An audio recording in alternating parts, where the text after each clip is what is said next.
agua. No tengas miedo del fuerte viento, ni de las olas que agitan el mar. No tengas miedo y extiende tu mano, y con la mía. Caminando con Jesús. Buenas noches, hermanos y hermanas, nuevamente aquí en Caminando con Jesús, en este curso bíblico que nos congrega cada 8 días para encontrarnos con la experiencia de la palabra que le pedimos a Dios que ilumine nuestras vidas, que nos acompañe y guíe. Estábamos en el programa anterior viendo la reforma que hicieron Esdras, Nehemías y Zorobabel. Esdras es uno de los grandes promotores de esta reforma, Nehemías es su compañero y Zorobabel es otro enviado por el emperador Ciro para que organice esta experiencia. Desde el proyecto de restauración con la teología de la retribución, con la teología de la elección, con la sistematización de los libros en Tanaj, con la reconstrucción del templo de Jerusalén, con la reconstrucción de la ciudad de Jerusalén, que es básicamente la obra que hacen estos 3 enviados de Ciro. La religión del pueblo se convierte en el judaísmo. Estos son los elementos importantes del judaísmo que va a conocer después, que se va a desarrollar después y que va a conocer con mucha claridad Jesús de Nazaret. Y que va a ser el caldo de cultivo donde el cristianismo se va a anunciar. Nosotros hacemos esto porque recordemos, hermanos y hermanas, que nuestra lectura bíblica se hace hacia Jesús, con Jesús y desde Jesús. Por eso, aunque estamos contando toda la historia del pueblo de Israel, nosotros no podemos evitar las referencias a la persona y a la experiencia de Jesús de Nazaret. Pues bien, entonces, ese judaísmo oficial que plantearon Esdras, Nehemías y Zorobabel va a ser de alguna manera el judaísmo que se impone, el judaísmo que oficialmente se va a reconocer por parte del imperio persa inicialmente, pero después por parte del imperio de Alejandro y por el imperio romano. Esos oficialistas que logran mantenerse en el poder y que llevan la batuta desde el templo y desde las organizaciones sociopolíticas de la Medina Israel, desde la provincia de Judá en el contexto del imperio, no va a ser aceptada por todo el mundo así como está planteada, porque la gente pobre, la gente sencilla, la gente que ese esquema margina, tiene otra propuesta, y tiene una propuesta que les recuerda sobre todo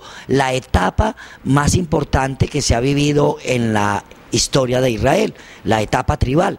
Recuerden esa etapa donde no había rey, donde no había ministros, donde no había ejército, donde no había funcionarios, donde la tierra era de Dios, donde Dios no estaba encerrado en un templo.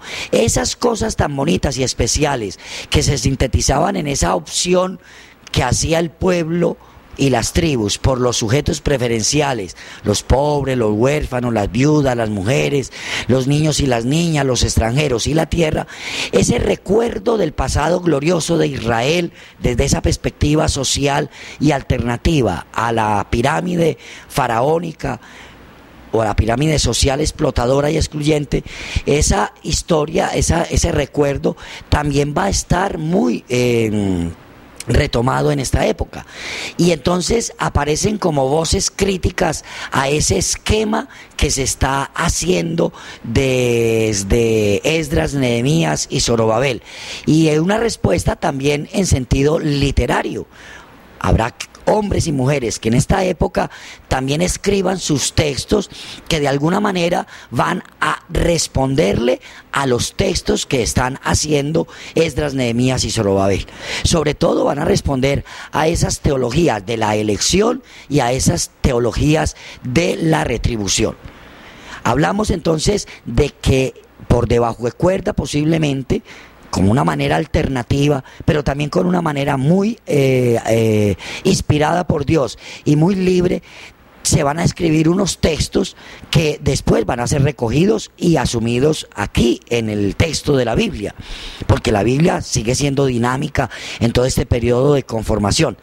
Pues bien, hay textos muy importantes. Yo voy a resaltar 3 y voy a comentar uno muy ampliamente: el libro de Ruth. Para esta época, entonces, en las corrientes no oficiales del judaísmo de Esdras, Nehemías y Zorobabel, o lo que ellos dejaron, va a surgir una corriente que contesta de alguna manera la teología del judaísmo oficial. Y lo hace entonces con una obra literaria bellísima que es el libro de Ruth. Ruth es un texto que empieza hablando de un tiempo determinado. Y empieza diciendo: en el tiempo en que gobernaban los jueces de Israel, hubo una gran hambre en Israel. Si uno se pone a analizar hoy la mejor etapa del pueblo de Israel, no iba a tener hombres o mujeres que sufrieran hambre, porque la organización tribal siempre estaba velando para que un pobre no se muriera de hambre. Pues bien, el texto ese que está contestando lo que Esdras, Nehemías y Zorobabel han hecho, dice que hubo una gran hambre en Israel en tiempo de los jueces, y que un señor que se llamaba Elimelec con su mujer Noemí tuvo que emigrar hacia tierra extranjera, hacia la tierra de Moab, con sus 2 hijos, Quilión y Maglón. Eso, para el que está contando la historia, es una manera muy sutil de hacerle una crítica a lo que ha dicho oficialmente el judaísmo de Esdras, Nehemías y Zorobabel, porque el judaísmo oficial dice que Dios entre todos los pueblos de la tierra escogió a Israel, y que allá en Israel escogió sobre todo a la tribu de Judá, de la que van a ser después David, que va a ser el gobernante perfecto, y que en el futuro va a ser gobernado Israel por un descendiente de Judá. Pues bien, resulta que ese libro de Ruth dice que un descendiente de la tribu de Judá que vivía en Belén le tocó irse para una tierra extranjera. Eso es una burla muy particular, muy sutil a esa teología. Pues bien, resulta que ese Elimelec se muere allá en las tierras de Moab. Y sus 2 hijos, Quilión y Maglón, les toca casarse con 2 mujeres moabitas, una que se llamaba Ruth y otra que se llamaba Orfá. Y el texto dice que se murieron sin tener hijos.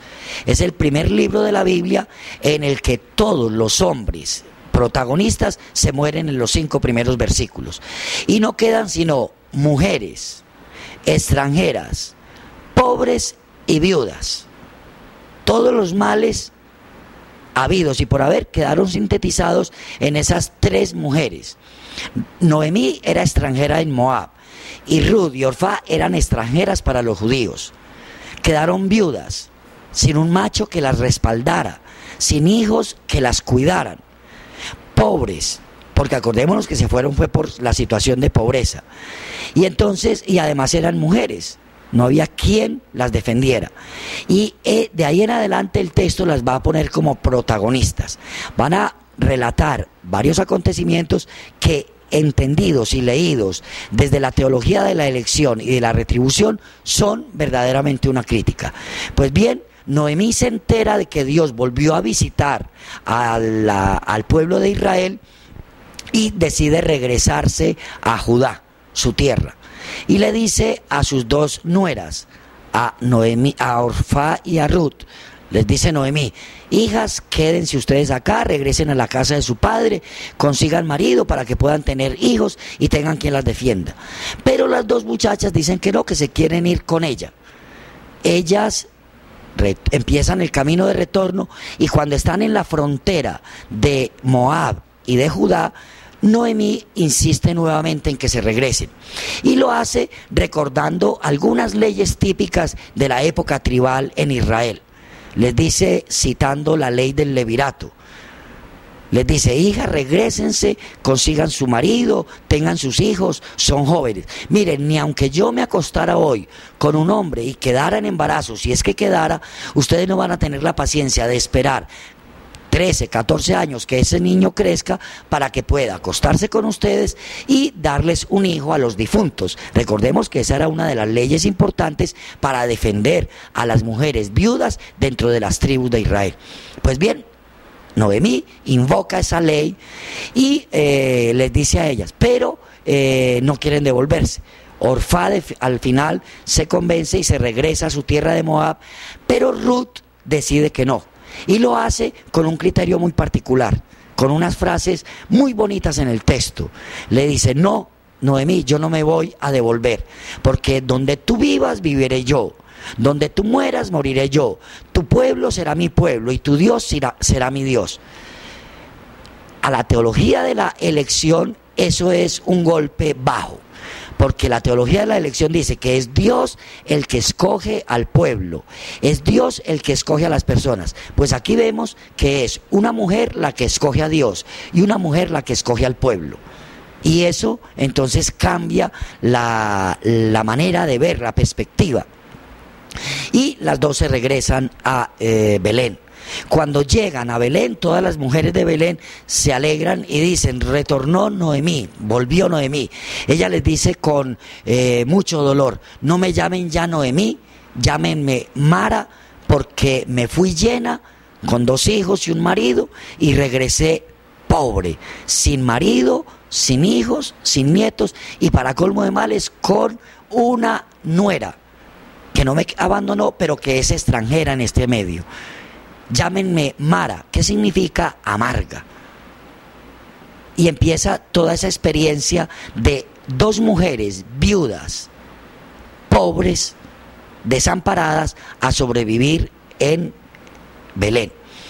Ahí en Belén le toca hacer a ellas lo que le toca hacer a los pobres que eran defendidos y cuidados en la época tribal: ir a recolectar espigas en las haciendas o en los cultivos de los otros israelitas. Pues bien, Ruth es enviada por Noemí a recoger espigas de las que dejan los otros israelitas para que los pobres sobrevivan. Recordemos que esa era una ley de la época tribal. Noemí manda a su nuera Ruth a recoger espigas y Ruth va a recogerlas a un territorio que no conoce. Cuando está en esa recolección, llega el dueño del terreno y le echa el ojo a la muchacha que está recolectando y pregunta: ¿quién es esa? El capataz le dice que es Ruth, la nuera de Noemí, que se vino a acompañarla. Y él, con una doble intención, leído el texto desde esa perspectiva, empieza a tratar de conquistar a la muchacha. Lo hace primero diciéndole a los espigadores que dejen caer más espigas de las normales para que ella tenga más. Cuando llega la hora del almuerzo, la invita a almorzar con él, y le da de los granos tostados que él come y la deja untar esos granos de la salsa que él come, y le dice que no se vaya a recolectar a otra parte. El tipo tenía su intención con ella. Y por la tarde, cuando ella se iba a regresar, le pregunta cuánto recolectó. Ella le muestra lo que recolectó y él le añade otro pedazo, otras medidas para que lleve a su casa. Él, volvemos a repetir, tenía su intención con la muchacha. Él quería manipular de alguna manera su relación afectiva con ella. Veremos en qué termina toda esta historia después de este corte comercial. Dale siempre a tu hogar una imagen fresca, elegante y renovada. Decoraciones Nueva Imagen Cincelejo te asesora. Aquí encuentras telas para muebles, cortinas, cojines, accesorios, lámparas, millaré, floreros con la última tendencia en decoración. Nueva Imagen Cincelejo, lo mejor en decoraciones para tu hogar.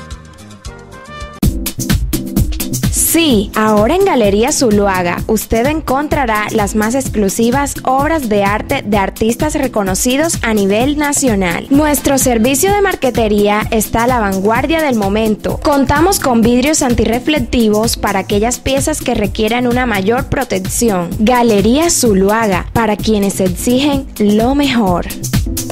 Seguimos leyendo el libro de Ruth desde la perspectiva crítica que se le está haciendo a la teología o a las teologías que sustentan el judaísmo de Esdras, Nehemías y Zorobabel.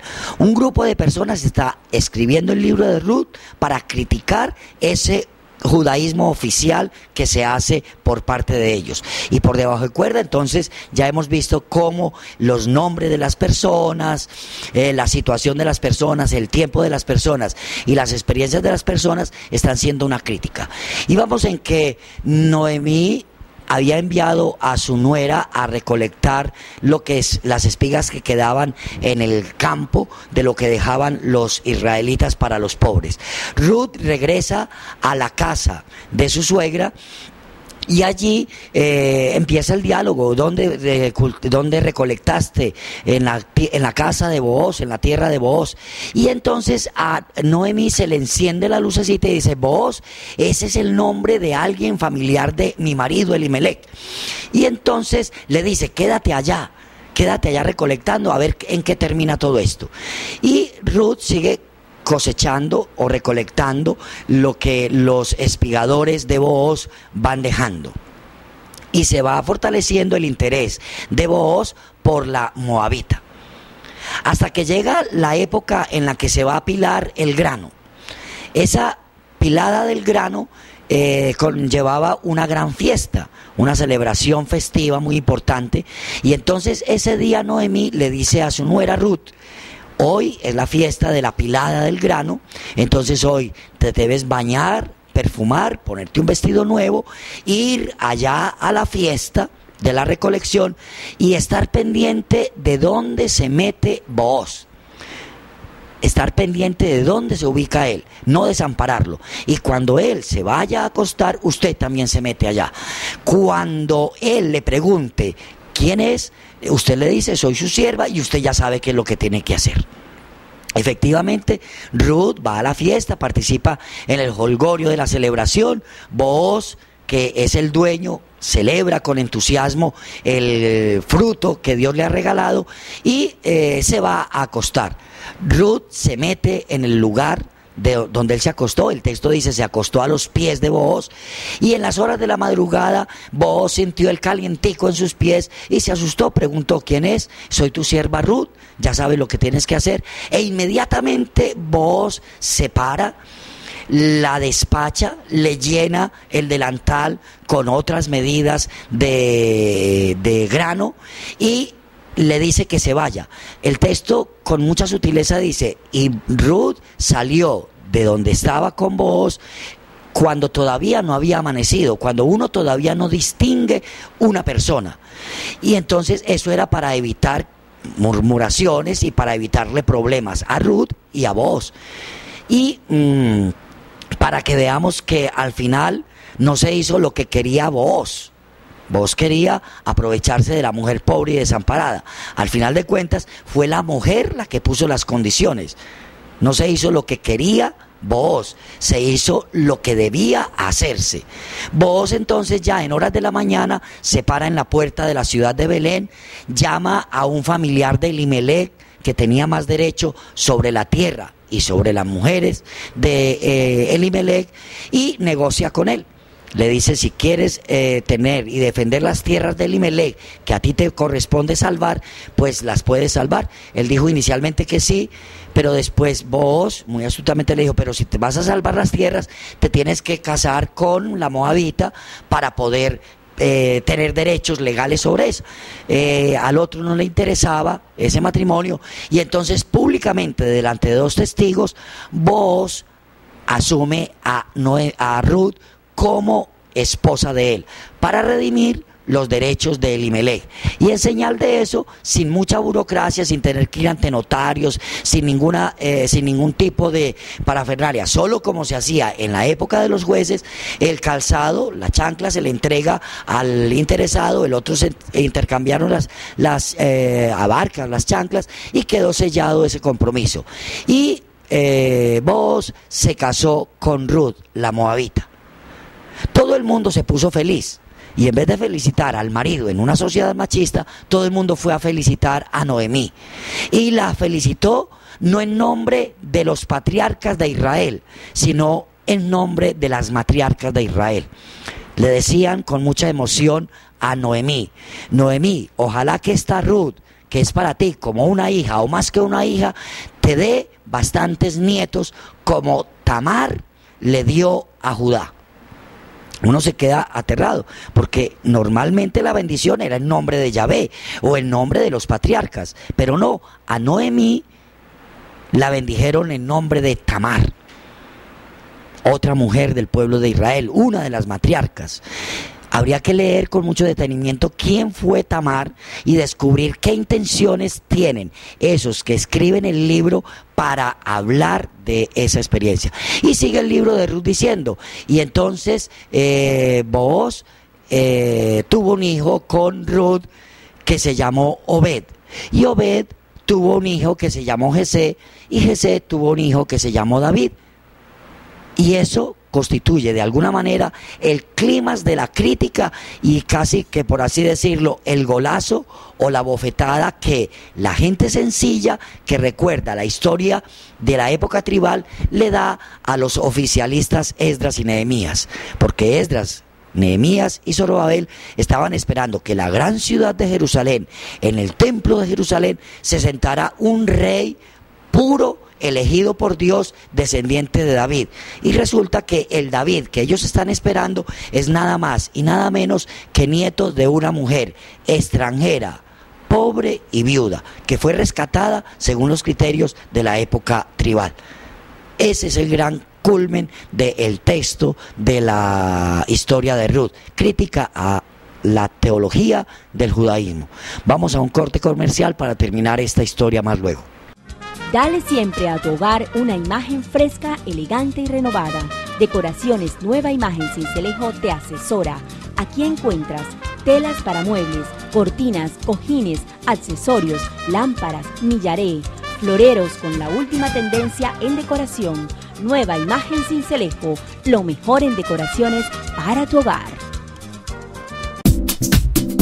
Sí, ahora en Galería Zuluaga usted encontrará las más exclusivas obras de arte de artistas reconocidos a nivel nacional. Nuestro servicio de marquetería está a la vanguardia del momento. Contamos con vidrios antirreflectivos para aquellas piezas que requieran una mayor protección. Galería Zuluaga, para quienes exigen lo mejor. Bueno, para terminar entonces esta historia de Ruth, vamos a caer en cuenta de otro elemento importante. Booz, que va a ser el esposo de Ruth, la moabita, también tiene unos orígenes muy oscuros. Él es hijo de Salmón con Rahab. Rahab era una prostituta de Jericó, que defendió y cuidó a los exploradores israelitas cuando estos estaban haciendo las incursiones para destruir o entrar a la ciudad de Jericó.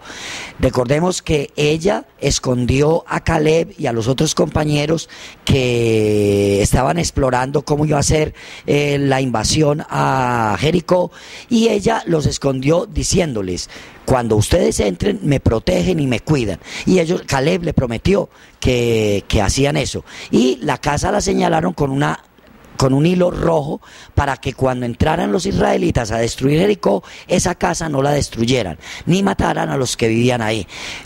Rahab se salvó y terminó casándose con Salmón, y dando a luz a Booz. Ese Booz entonces es también el hijo de una mujer extranjera, o el nieto de una mujer extranjera, que va a emparentar con el Mesías que muy oficialmente y muy solemnemente están esperando en el judaísmo. De alguna manera, esa corriente sencilla de la época de la Restauración está criticando a esa experiencia oficial del judaísmo. Tendríamos que analizar también la historia de Tamar. Tamar va a ser una mujer muy inteligente y muy astuta, que aunque fuera mujer en una época patriarcal, defendió los derechos de los pobres. Tamar era la esposa de Eber, uno de los hijos de Judá. Judá tenía 2 hijos, Eber y Onán, y Eber se había casado con Tamar, pero se murió sin tener hijos Eber. A Onán le tocaba acostarse con su cuñada Tamar para darle un hijo al difunto, pero nunca hizo eso. Nunca quiso eso, y cuando lo hizo, obligado por las circunstancias, se inventó el primer método anticonceptivo de la historia, el onanismo. No eyaculaba dentro del vientre de Tamar, y entonces la pobre nunca iba a quedar en embarazo. Él lo hacía con el interés de quedarse con todo el territorio que le tocaba heredar a él, sin tener que compartirlo con un sobrino o con un descendiente de su hermano. Pero Tamar fue muy astuta. Se dio cuenta que su suegro iba a esquilar las ovejas en un pueblo y se les adelantó, se disfrazó de prostituta y se paró en la puerta. Cuando Judá con sus trabajadores pasaron por la puerta de la ciudad, vieron a la prostituta ahí parada. Por la noche, al patriarca Judá le dio ganas de estar con una mujer y entonces se acordó de la prostituta, fue y se acostó con ella, y cuando llegó el momento de pagarle el servicio no tenía dinero. La muchacha le dijo: bueno, déjeme una prenda que yo después me paga. Judá le entregó el anillo y el bastón y se regresó a su tienda. De allá mandó al administrador para que recuperara el anillo y el bastón, pagándole a la prostituta. Cuando el administrador llegó donde se paraba la prostituta, no vio a nadie. Averiguó con la gente de alrededor y le dijeron que ahí nunca había habido prostitutas. Él le tocó quedarse callado para no quedar con su orgullo ofendido, y regresó donde su patrón, le dijo que parece que les han robado y se han burlado. Judá tampoco dijo nada porque iba a resentirse su machismo y su liderazgo, y se regresaron a Belén. Cuando regresaron a Belén, en el pueblo de Belén corría el chisme de que Tamar estaba en embarazo, y no era de Onán, porque todo el mundo sabía lo que hacía Onán para no dejar en embarazo a su cuñada. Entonces Judá, muy ofendido él en su dignidad, llamó a la joven Tamar para pedirle cuentas, que estaba dañando la fama de la familia. La muchacha, como respuesta, le dijo: yo no sé, yo quedé en embarazo del dueño de este anillo y de este bastón. Y entonces ya Onán tuvo que compartir la herencia no con un sobrino, una porción menos, sino con un hermano que tenía todos los derechos. Y en nombre de esa mujer, de Tamar, fue que bendijeron a Noemí. Esa historia entonces nos trae al recuerdo toda esta crítica al judaísmo oficial de Esdras, Nehemías y Zorobabel. Pidámosle al Señor que nos ayude en todos estos vericuetos de la historia, en todos estos subterfugios de la historia, a encontrar su palabra, su mensaje de salvación, que definitivamente protege al pobre, al huérfano, a la viuda, a la mujer, a los niños y a las niñas, a los extranjeros y a la tierra. Gloria al Padre, al Hijo y al Espíritu Santo, como era en el principio, ahora y siempre, por los siglos de los siglos. Amén. No temas, te dice Jesús, camina sobre las aguas. No temas, te dice Jesús, camina sobre las aguas. No tengas miedo del fuerte viento, ni de las olas que agitan el mar. No tengas miedo y extiende tu mano, y con la mía Caminando con